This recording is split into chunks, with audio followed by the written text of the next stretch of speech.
A gift from all of us, she announced. Applause. Smiles. Cameras. I looked closer. It was the apartment I paid off in full. My name? Gone. My brother's name in its place. My dad leaned in, voice low but steady. You have 30 days to vacate. I smiled. 1 day is enough. They didn't know I'd been waiting for something like this. That apartment was more than 4 walls. It was the first thing in my name. Years of double shifts, skipped vacations, and walking instead of driving.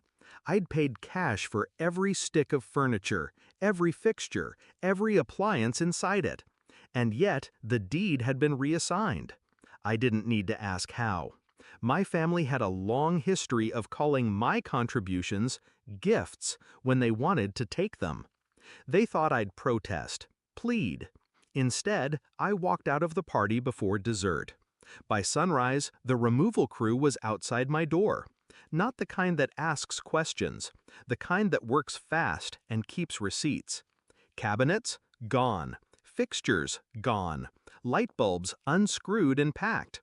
Flooring ripped from the underlayment. I took the washer and dryer I bought, the fridge, the oven, even the curtain rods. By noon, the apartment was an echo chamber of bare drywall and exposed wiring. At 6:41 p.m., my brother texted, "Is this a joke?" I replied, "Not yet, but tomorrow's delivery might be." The truth is, I could have stopped there, but I didn't like leaving things half done. They wanted a gift, I'd give them one. I made a few calls, arranged a special delivery to the now empty apartment. At 9:03 the next morning, a flatbed truck pulled up to their curb. 2 movers carried in the first item, a massive, shrink-wrapped pallet. Then another, then a third. By the time they slit the plastic, the smell hit. 3 pallets, each stacked with hundreds of pounds of fertilizer. The kind landscapers use, heavy, dusty, and impossible to store neatly in a small space. I'd ordered it COD, cash on delivery, in my brother's name. The invoice was non-refundable. While they argued with the delivery team, I was already gone, coffee in hand, watching from a cafe across the street. You might think this was pure spite. It wasn't. It was instruction. They wanted to teach me that what's mine is theirs. I taught them that what's theirs can rot from the inside out. And the best part? None of it was illegal. The apartment was theirs now. The fixtures, flooring, and appliances were mine. I had receipts for every piece. The fertilizer? Just a confirmed order sent to the owner's address. That afternoon, my father called. "This is childish," he said. "No," I replied. "This is closure. You've embarrassed the family." "No," I said again. "You did that when you stole from me." Silence. Then the line went dead. But the fallout didn't end there. With the apartment gutted, my brother had to push back his move-in date. Contractors wouldn't touch it without full payment up front. The gift became a burden.